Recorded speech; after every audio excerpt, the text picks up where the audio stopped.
Salut, je m'appelle Florence, j'ai 18 ans, j'étudie à temps plein au Cégep de Sherbrooke et à travers tout ça, il m'arrive d'avoir des petits projets en lien avec le domaine médiavisuel. Si j'avais à décrire ma personnalité en 3 mots, j'irais avec pétillante, persévérante et optimiste.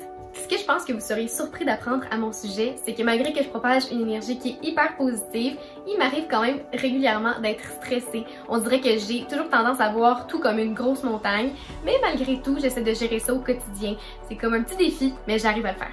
Moi, je suis native de Sherbrooke, donc mon parcours scolaire, tant au primaire, au secondaire et au collégial, s'est déroulé dans ma ville natale. Évidemment, différents professeurs m'ont vraiment soutenue à travers toutes ces années-là et je leur en remercie. Je pense d'ailleurs à Josiane Castonguay et à Julienne Slay qui ont été très marquantes pour moi.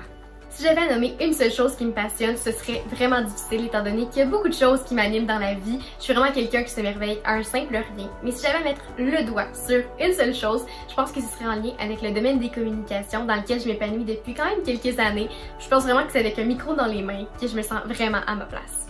L'un des obstacles les plus marquants de mon parcours est définitivement celui où j'ai appris que j'étais atteinte d'un cancer. J'entrais en secondaire 2 à ce moment-là, puis je vous avoue qu'apprendre une telle nouvelle à un si jeune âge, c'est vrai que c'est pas mal difficile. Mais j'ai réussi à surmonter ça comme une championne grâce à ma famille, à mes amis, au personnel scolaire, au personnel hospitalier, mais aussi grâce à ma grande persévérance. Puis aujourd'hui, j'ai juste envie de vous lancer ces messages d'espoir-là, que peu importe les embûches qui se placent sur votre chemin, qu'elles soient grosses ou petites à vos yeux, croyez en vous, foncez, perdez pas espoir. Dans le futur, c'est certain que j'aspire à terminer mes études, donc tout d'abord en obtenant mon diplôme des études collégiales et ensuite poursuivre vers l'université dans un programme qui va vraiment me rejoindre directement. Pour ce qui est de ma carrière, dans ce cas-ci, je me ferme pas de porte, on dirait que toutes sortes de choses m'intéressent, mais je pense que tant que je me retrouve dans le domaine des communications, c'est vraiment l'endroit où je me sens le mieux.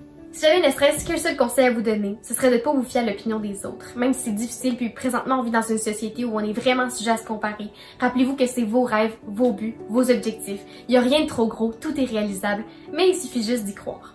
Ça n'a jamais été totalement clair pour moi ce que je désirais faire dans la vie. Par contre, comme je suis une personne extrêmement dynamique et ce, depuis mon plus jeune âge, je pense que c'était assez clair pour moi de trouver un milieu qui me ressemble, qui est à mon image. Et à travers les dernières années, j'ai eu la chance de pouvoir découvrir plusieurs facettes du domaine médiatique qui m'ont vraiment donné la piqûre des communications, que ce soit à la radio ou à la télé.